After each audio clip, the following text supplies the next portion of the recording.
I am Daniel Lucas, and welcome to Book 101 Review. Book 101 is all about the books that I read for the last 40 years, and today I have my special co-host. He's award-winning author, the author of several books, no other than Mr. Chris Tetreault-Blay. Happy New Year. Happy New Year, Mr. Chris. Thank you very much. It's great to be back. Thank you for keep having me back. Thank you for wanting to have me back. This is Of course, you're now my official special co-host. yeah, I'm so honored, to be here. No, this is going to be fantastic. Thank you so much again for the for asking me to do this. I've really enjoyed talking to you. I know there's a lot more that we can talk about outside of my work. So yeah, sort of, once still got a little bit of my work to go, but I'm excited to see what we can do sort of thereafter, really. Yes, today we're gonna talk about. This is it's A Necessary End is the book that I've brought along of mine. I wouldn't say it's a bit of a different one. It's in the horror genre, same as the World of More Apocalypse ones that we've spoken about, but this one is a lot different. I've got probably a lot more of myself in this one. Again, I've spoken about it myself on my own podcast. I've not really had much of an opportunity to talk about it, so I'm quite excited to kind of delve into this one with you, really, and let you know more about how it came about. So, what behind the title of the book? A Necessary End. I'm going to sound like a broken record soon. I don't really know with this one. I think to give you a little bit of a back on the book itself. So back along just after I had my first book, Acolyte, published, I carried on working on other stories that were coming to mind, and I was trying my best to write a short story. I've always wanted to write a short horror story. I was into H.P. Lovecraft and Edgar Allan Poe, the greats who could terrify you within a very short space of time. And so I started writing. There was a couple of stories I had in my mind that I had as short stories. I was finding it quite difficult to keep them short enough to be a short story. So I carried on with them anyway, and they were kind of short stories for me, but I didn't really know what to do with them. So rather than putting them out on a blog or around a publication, that kind of thing, I thought I want to do something with them myself. So I had the idea of putting them together under one roof, but not just as a simple run-of-the-mill anthology where you've got a collection of short stories that are standalone ones almost. I want there to be a narrative that run behind them to actually to tell a story behind these stories. It's my kind of style of delving into something, hidden meaning almost, or another layer. So I wrote another story to go along with the two that I'd started. So my first two were Truckerjack and Umidia, which, again, people who know this book and know the previous iterations will probably know these ones the best. I wrote another story to go with it so that I had like a novella-sized book to put out, which was at the time called House of Courtney. And the Courtney thing, where I'm from in Devon, there is ancestral family. Like it's quite a proud lineage of the Courtney family that runs in Devon, back a few hundred years. I just happened to be doing most of my writing on a street in Exeter on my lunch breaks called Courtney Street. So I needed a surname for a particular character of mine. So I took the Courtney name. I called him Ryan Courtney. I decided this guy needed some real dark history behind him. The story I introduced him in, which was Umidia, was very dark in itself. And I thought this guy needs his own backstory. So the first book, House of Courtney, became all three stories linked that were within it were all linked to him. So to carry it forward, I introduced a character there that I mentioned there called the Truckerjack. He had his own story. I introduced him as well in book 3 in the World of More Apocalypse. He is. We'll get on to talk about more of his character probably in a second, because I've got more to kind of delve into. But I felt that he needed his own story as well. So I wrote another short novella sized anthology. It was sort of 3 or 4 short stories tied together again with a common backstory. which told the Tricker-Jacks, almost like his origin story, really. So all the stories were tied to him. It told a bit more about his background, how he came to be. So I had this other book out, and that was called Black Gang, because it was based in a village on one of my favorite parts of the UK, called the Isle of Wight. So I based it in this village, and I decided his roots would be in this village. So Black Gang, the Tricker-Jack Trail, was the second sort of novella that came along. Cut to a few years later, I decided that both of these books deserve to actually be together as one. So I kind of redesigned the whole thing. I took all of the individual short stories from within them, but I created a new backstory which kind of knits them all together in between, which gave a whole new spin on each of the stories. You know, it was a different way of telling them. But for me, it told more of, it was the Tricker-Jack that came forward as the character I wanted to explore. So this is an expansion of his story, his link to the Courtney family that I'd created as well. So between those two books, the two sort of main threads, I just wanted to bring them together. And I think that the title, going back to the original question of the title, A Necessary End, my intention at the time was to bring the Tricker-Jack story almost to a head, not to a complete finish, but to tie all these stories up and leave it at a point that chapter in that tale, the Tricker-Jack's tale, was complete. And there's a line that I wrote in there that he says towards the end. The idea is that the Courtney family is cursed, and the Tricker-Jack is one of the forefathers almost of the Courtney family, and he's been the one that's carried the curse. So the whole title of this book is A Necessary End, The Curse of Courtney. And he refers in something he says later on in the book, he refers to the curse. But he says something along the lines of, we are almost like a necessary evil. We are a necessary end. There is a reason to this curse, to our existence, essentially. So I thought it was a punchy title, and one that I felt encompassed what I was trying to do with this book and trying to kind of tie this guy's story up. One of your reviews says that she's lost on trying to figure it out if some of the chapters were short stories or just tied together. Yeah. But it says that everything about the book is entertaining. That's what I want from it, really. Yeah, I mean, this was a bit different to the Wildemore Apocalypse. It wasn't just trying to tell one big story almost. You know, there are these. Yeah, I didn't want it to be, story one, story two, and that kind of thing. I wanted my own spin on it. So I think I did christen each of the stories. I may have called them chapters or interludes. I think what could be quite confusing, actually, I have both flicking through it just now. So the chapters refer to, there is an overarching backstory. So this new story that I wrote that ties all of these shorter stories together. It's almost like a story in itself that sits behind all these others. I tell that as the main story of A Necessary End. So I have the chapters in there.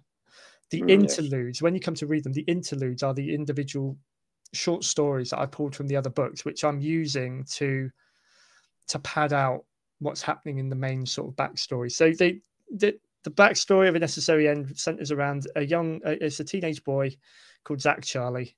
He's moved from the United States to the UK. If anyone's seen Hocus Pocus, the movie, the guy, what was the guy's name? The main guy, who sort of brings the witches back and lights the candle and all that. I forget his name. He was the inspiration for Zach Charlie. He's that kind of, teenage angst, moody. He's in somewhere he didn't want to go, didn't want to be. His parents dragged him to another part of the world without all of his friends.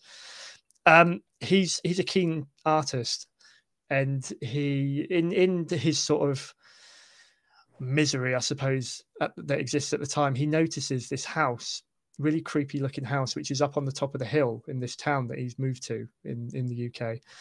And he becomes mesmerized by it. And he basically goes out on his bike one night and he decides he is going to the house. He wants to find out more about it. He's heard spooky things about it. People stay away from it. He's drawn to it because he wants to know the history of it. So he makes this is on Halloween as well, by the way.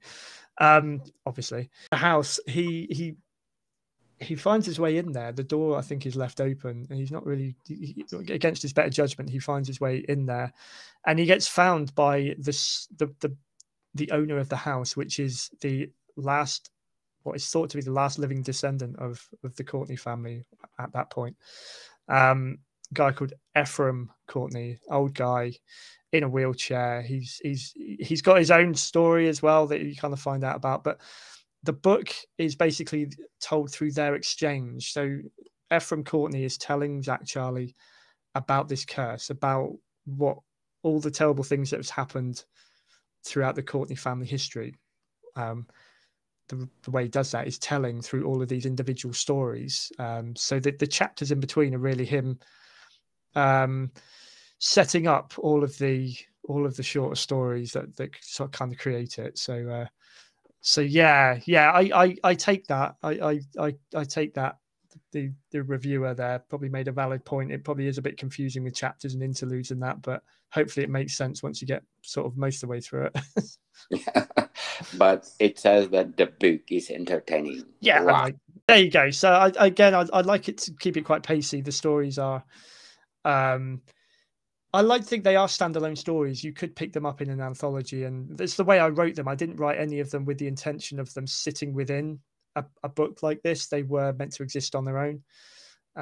So yeah, I've tried to keep it as light, not light, but sort of pacey, intriguing. There is a bit of sort of comedy in there. The Tricker Jack himself is a very dry, very existentially British character. He's got a very dry sense of humor. He's quite a twisted guy, and he almost finds humor in what he's doing. So yeah, so some of the exchanges when he pops up are quite fun to write anyway. So how do you craft the story of Unnecessary End? Well, again, so it's been a work over time. I think this is the reason why I love this book so much out of everything I've written is I think it's the one that tells the best story of how I grew as a writer, I suppose, because all of these stories were written at different stages of my writing journey. Some of them go right back to, just after I finished writing Acolyte, through to one that I wrote specifically for this one, like I said, to try and tie them all in. So it wasn't something I sat down and did. It's something I love that it's just come together organically. I don't think I would have come up with this had I not had had I not started writing these stories as standalone stories. I think if I tried to, I don't think I would have ever come up with the concept of the main story of A Necessary End could only exist because I've written these other ones first, if that makes sense. Yes. But it was a real Frankenstein type affair, I think, in that I just took bits and pieces of what I'd written before and tried to put them into some kind of coherent order under a new skin, almost, I suppose. So do you think in the future you can do a horror anthology? So this is as close, I think, as I've certainly got, and probably that I'm going to get to a horror anthology. I would love to just have an anthology out there of individual books, individual stories that have nothing to do with each other, that are told literally within the realms of the individual stories. I can't seem to stop my brain. That's my problem. Is I think whenever I write something, I'm kind of thinking, well, that's quite cool. And you know what? If I just did something here, that could tie into that one there. This is how Acolyte came about. It was out of 3 short stories that I was struggling to sort of finish. So one day I am writing something to follow up A Necessary End. I intended it to be just a standalone, and it could well be. If I left it alone, it could stand on its own still. But I do have more to tell, and I've got other ideas going around of other stories that I want to package under a sequel volume to this. But again, they are going to be tied together under an overarching backstory. So I don't know really. I don't know if I have the ability to be able to actually do these stories and leave them alone and not try and knit them together. But we'll see. We'll see. Yes, and one of the best reviews, it says you had a written voice that is well suited to a horror genre. Wow. There you go. So really, so I think that, if I remember right, that's possibly come off the audiobook of this as well, which is giving it a whole new dimension. I mean, they could mean that how I describe the characters creates a certain voice in the head, which is brilliant in itself. but it could also be referring to the audiobook that I had done by a great, really talented guy, voice actor, audiobook narrator, musician called Dave Jackson. A couple of years ago, I decided I was going to take the plunge and make this into an audiobook because I thought it kind of it could do well for this other dimension to it that I know audiobooks can give. So I've got to give him a shout out, really. So if you do hunt this out, I like to think I've kind of cornered both ends of the market. If you are one that prefers it in written form, then it is out there. You can get it for Kindle. If you are a fan of audiobooks, you can also enjoy it through that. And David's done such a fantastic job bringing these characters to life. I tried it. It's so good. My book 101 review, most of them are audiobooks. So I tried your Necessary End audio version. It's one of a kind. It is. I mean, it is. It's something I had done before when House of Courtney House of Courtney existed. So the parts, obviously, bits and pieces of A Necessary End existed under House of Courtney. I had that done into an audiobook, and I loved it so much that when I finally, when I took it all apart and put it back together as A Necessary End, I knew I wanted the same thing with this one. But with Dave, he's got an entirely different take on some of the characters that I'd had done before, which is fantastic.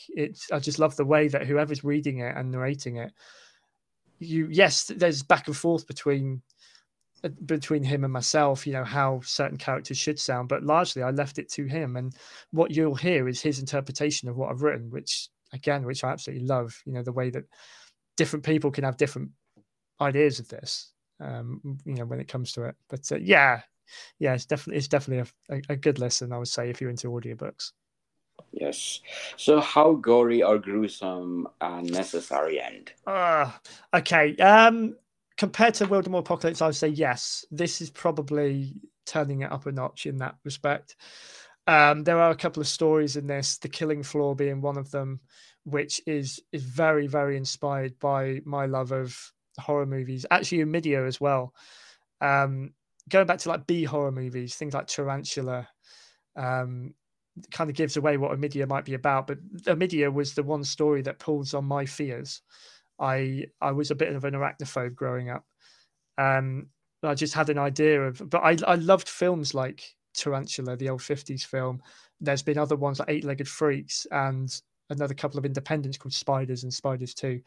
Even though I actually hated them, I love monster movies. And when it's something that I feel fearful about, like Spiders, it really gets me in a different way. So I thought I had to write a story like that. So that one is the one I think that most people comment on when they read it. And usually the reason why they've either kept the light on or they've been afraid to, they're looking at spiders in a different way or something, it sort of turns their attention in a different direction than they thought it was going to. Because I don't really say a lot about that story because it's one of those I like people to read and then sort of give me their reactions afterwards.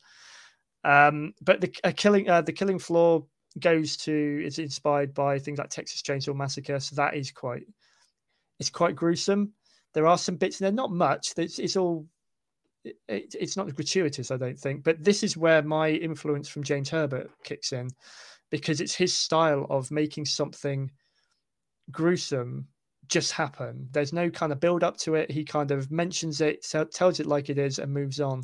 It's almost like it's an everyday occurrence. And I wanted that kind of thing to happen. Something happens in the story, but very quickly it's moved on. Something else has happened.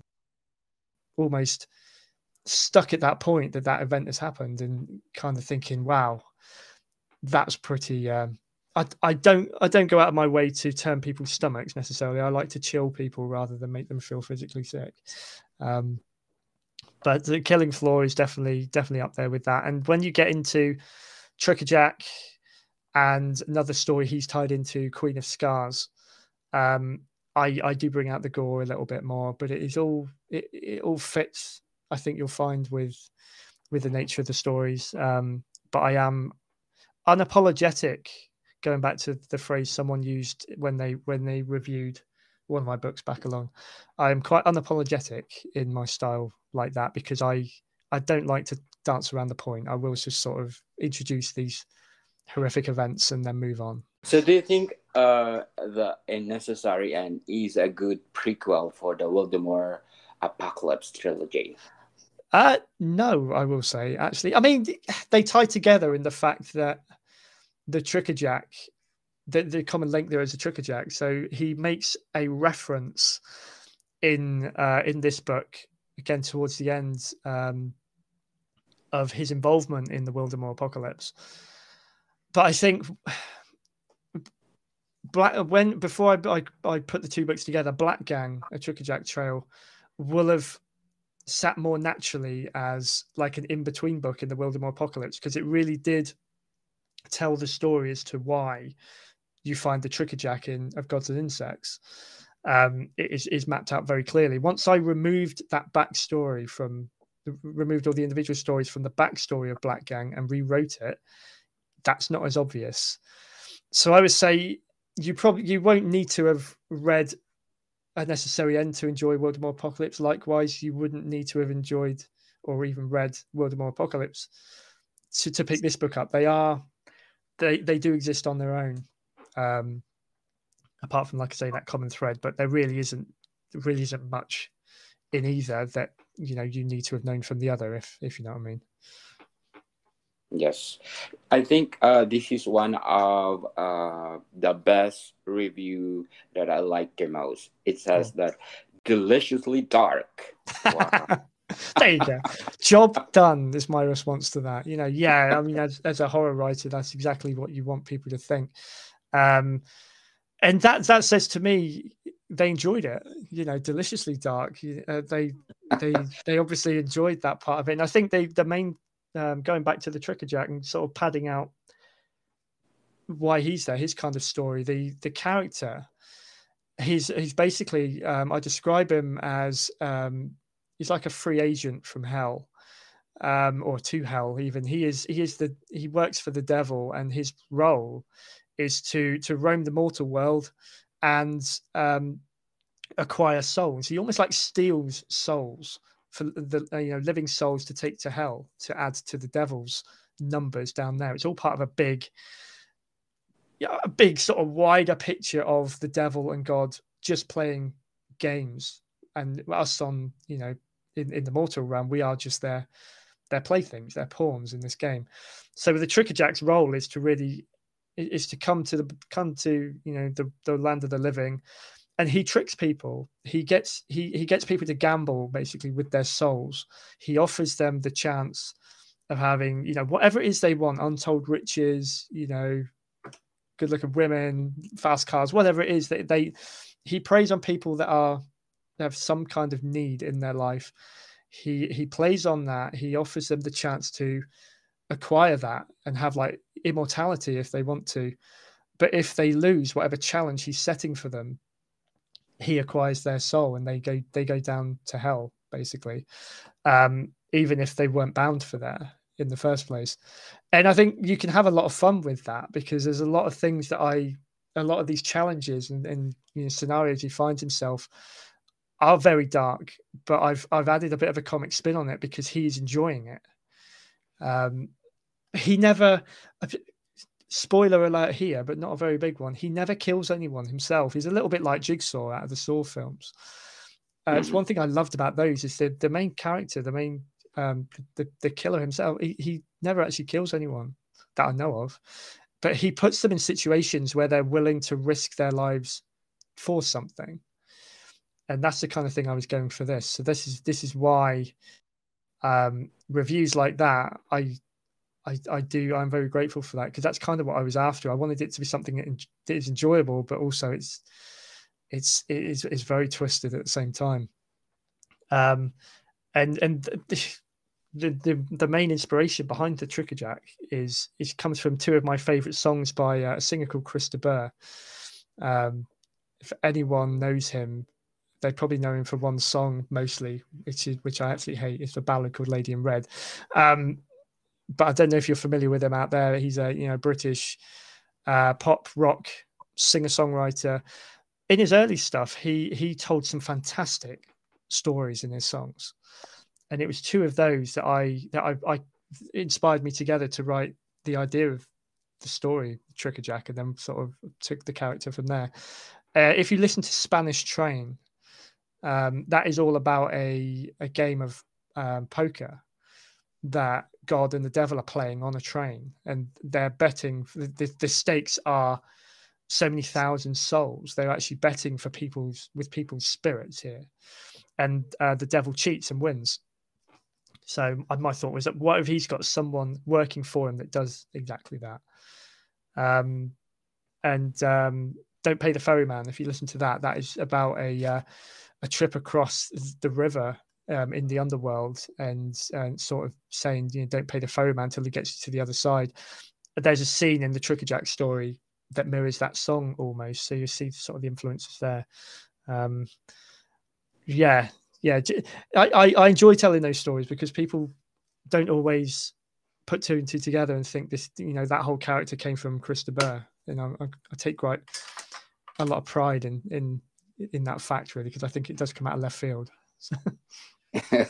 So if you compare a necessary end to food, probably, or they can compare a necessary end as like a Black Forest cake. Absolutely, I like that. Yeah. And you know what? That's one of my favorites as well. So yeah, no, I will definitely go for that. I'll definitely go for it. It's dark, but darkly delicious. Deliciously dark. That was it, wasn't it? Yeah, absolutely. Perfect. Yes. So do you think A Necessary End is good for a series or a movie if you have a contract? Yeah, I would love it to be a series. I think out of all the ones that I've written, this is the one that really, I feel, lends itself to some kind of series. And this is the reason I think I wrote it the way I did in, all these individual stories, is because I was kind of thinking as I was writing it, things like Tales from the Crypt, American Horror Story even. I guess not the earlier series, but I think they did a later series where they were all individuals. They were all different stories, but the whole American Horror Story universe was linked in some way. All these sort of series were linked in some way. So I definitely, as I was writing, I was kind of thinking, seeing each interlude or each chapter as an episode to move it along. But I'm gonna go on point and say that out of everything I've written, if anyone wanted to, if they were to come to me and say we could turn one of your books into something on screen, even though I think there's so much to tell in the world of Apocalypse, this would probably be the most fun. Considering what's around these days, what you can find on Netflix and things, I think this would be quite a good fit. Fingers crossed. Yes, definitely. How many days or month you wrote A Necessary End? If I'm going to go the literal sense, so from the time that I started writing the first parts of this book through to when I finished, you're probably talking about 6 years. This is the one that sort of took me. I mean, again, I released it. It's been out under two different guises before, so it's probably cheating a bit, but it's a book that took me that long to put together into what it exists today. So yeah, it's difficult for me to sort of say, taking all the parts together, how long it took. I look at it as a whole piece that went over that period of time, sort of 6 or 7 years. Not that I'm that slow a writer. It's just took that long for all of the pieces to come together, I think. Well, I think it's worth it, right? Absolutely. No, yes. I would. Yeah, I would. And I know authors are very notoriously, they find it notoriously hard to sell themselves and talk about their work in a good light. I think we're all sort of trained to be quite self-deprecating, really. But I would say I really have a fondness for this book because I think it really does symbolize. It's got the most of my character in there. Probably maybe some of the characters are people that I would love to be secretly, and it probably tells my writing journey story, in the best, is where it kind of represents that. So yeah, definitely worth it. When you got something like that in the end, and it spurs other ideas, like it is at the moment. Like I say, there are things I'm playing with at the moment that would be a follow-on to this, and again, without this book, they wouldn't exist. So it's one of those lovely things when you're doing this kind of thing. So in writing Necessary End, energize you or exhaust you? This one definitely was an energizing book. I didn't find this one a slog at all. All the stories that I wrote within this are all the most organic stuff. You know, with Wildemar Apocalypse, I really had to sit down at times. Past writing Acolyte, when I started it off, I really had to sit down and figure out where the story was going. I found it quite laborious in places. But this was one that I worked on in the background. So I didn't have a deadline for this. I didn't really have any idea in mind what I was going to do with it. I had obviously experimented a couple of times with putting it out there and bringing it back. But each time I finished one of these stories, I was then spurred to write another one. It's because I think by separating it initially from anything else I was writing, I had a new energy for each individual story. I wasn't writing any of them for the sake of it, even though I turned my attention to a couple of them because I probably needed something else to put in there with the others. I wasn't forcing a story. They were ideas that came to me naturally from experiences I had or influences from film, TV, music, like often happens. But yeah, no, definitely this was one that really did keep me going.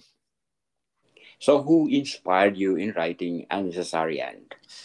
Oh, here's the list then. So, I mean, really, I pay homage to, Chris de Burgh for his songs that I've mentioned. Is all of the old horror movies that scared and amazed me in equal measure when I was growing up. The ones I've mentioned, like Eight-Legged Freaks and Tarantula and Texas Chainsaw Massacre, Hellraiser. So you could put all of those films and filmmakers in there, but then at the same time, writers like Clive Barker, the guy that was behind Hellraiser, and a couple of other books that I've read since, and James Herbert for the way that I wanted to write this. I wanted to write the stories in here were not to necessarily emulate what he was doing, but it was definitely inspired by the books. I was heavily into reading his books around the time that I wrote the earliest stories in The Necessary End. So it's an amalgamation of all of that, really. There's not any single person, I think, in my life that I can say inspired me for this, to write any of it. And it was really bringing forth everything that was going on with all the other pop culture out there that I was drawing on. I mean, the guys who really helped put this book together, Richard Eyre again and Anita Waller, while I was writing House of Courtney and Black Gang, so the earlier iterations of this book, they were the ones that I would send stories off to, and they would give me feedback pointers and all that. So they were really my sounding board for it. So if I had to say sort of real people in my life, they're probably the two I would credit with how this book came out. So which part of the book give you a difficulty in writing? With this particular one, I think probably if you take the overarching story, the Zach, Charlie, Ephraim, Courtney story, the bit that makes the Unnecessary End part, I would say that probably was a challenge because I had to sit back with I think there's 6 or 7 individual stories that I had. And I already knew part of what was going to bring them together. The Trickerjack was the main thread through them all. But then I had to think, how do I give new life to this book where what I haven't done with the previous 2 attempts? How can I write a believable story that ties them all together so that the readers aren't going through and thinking, well, that story there was good, but I don't understand why it was in there or what part it plays. So I think writing the overarching backstory part, I had to kind of make sure each part in between the interlude stories had to lead on to the next one. And that initially wasn't how I wrote them at all. They were all, like I say, they were all meant to kind of stand on their own in some respect. So it was almost it's as close as I've come to trying to force something for this book, I think, is actually trying to find a story that would match and that would fit around all the others. It still came quite easily, I suppose, but there were still times when I was like, okay, between, for instance, the Trickerjack story and the next one which followed, which I think was Road to Nowhere or something, they previously existed in 2 separate books that weren't, that had no other tie to them except for the Trickerjack. So I had to kind of find a way of bridging the gap. But again, it was enjoyable because it made me think more about, this story told itself because of the stories that I was trying to include in it, if that makes sense. Do you think there's a sequel for this Necessary End? Definitely, I would say. Again, I could leave it on its own. It would still. I think I like to think it would still stand on its own. It rounds up into a place. Like I say, it's not by any means the end of the Trickerjack story or the Courtney story, but it brings to a point that you feel you've had a complete story. But there is, I go out on a limb as far as to say there is a sequel in the works. I've already started on a sort of 2 or 3 of the possible stories that I would include in the follow-on. I've got an idea of what the backstory, the overarching bit would be as well. So yeah, it's I would say it's on its way. It's just the writing part needs to happen now. But stay tuned. Perfect, because one of your readers want the sequel. You will have it soon. Yes.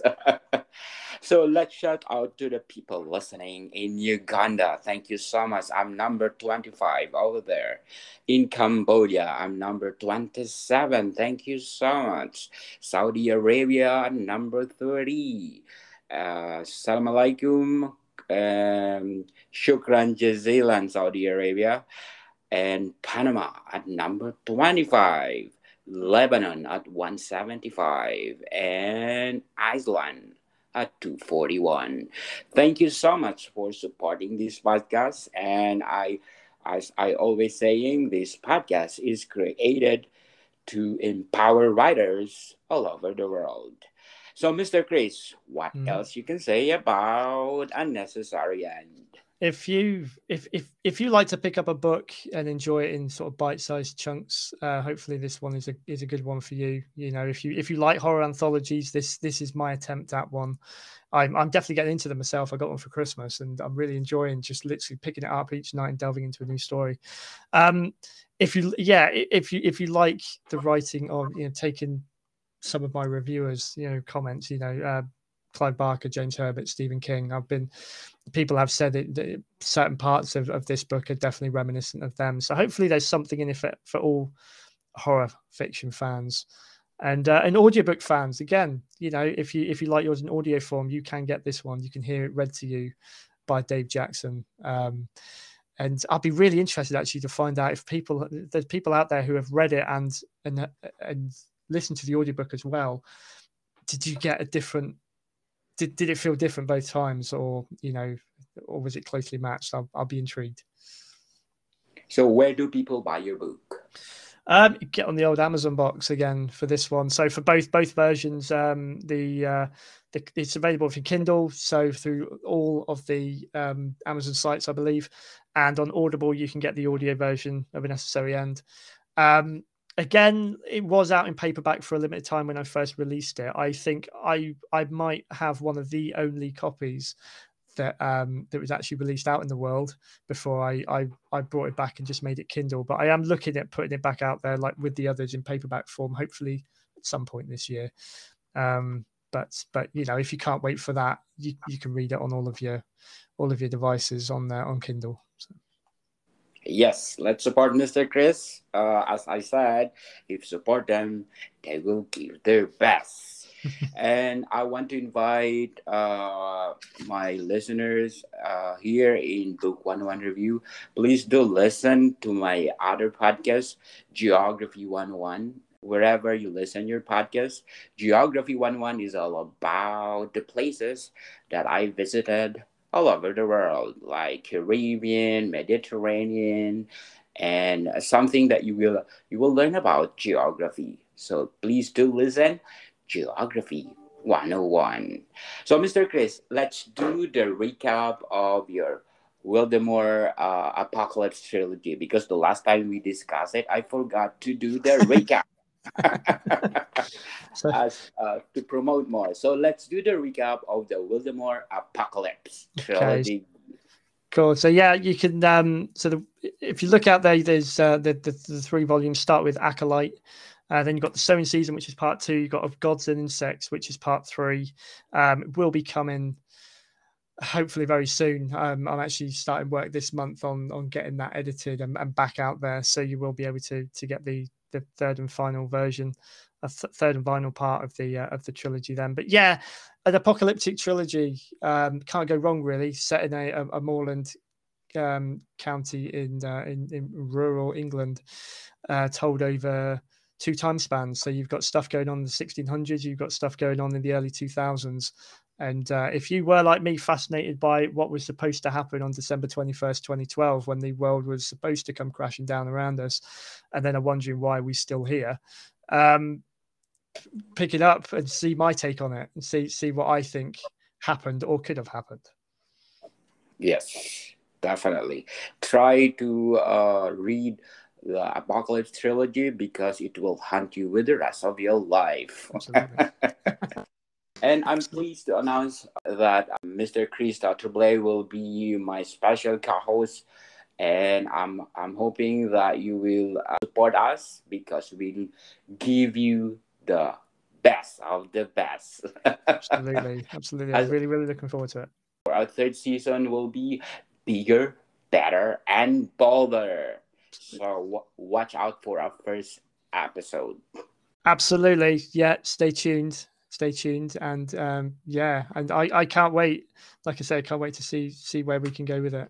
So it's been a blast talking to you these last 4 times, and definitely can talk more as you probably got already got an impression. I do have a lot to say when I get on a subject I love. So yes, and thank you Player FM for being the number 6 best review podcast.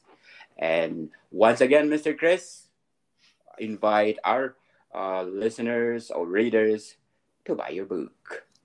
Yeah, go out there. You've only got to go one place at the minute. I made it easy for you. Go out to Amazon and pick up your copy of A Necessary End. Hopefully there's something in there for everyone, but you may want to keep the lights on apparently for certain parts of it. Is the best adjectives of A Necessary End? I really like this. It is a chilling one. I'll say that. I think I said that about some of the others, but I think that really is the chill factor in this. It's brutal. It's, if I say it's unapologetic, let me use that word again. I really like that, because this is the truest. I think the truest reflection of my horror writing. It encompasses everything that inspired me. Everything that drove me to be a horror writer in the first place. Hopefully, I've done it justice by kind of putting my own spin on it. So, yeah, I mean, it's amusing in places as well. I'm not a comedy writer, but I did try to put a little bit of kind of light comedy bits in there just to kind of lighten the shadows a little bit. And it's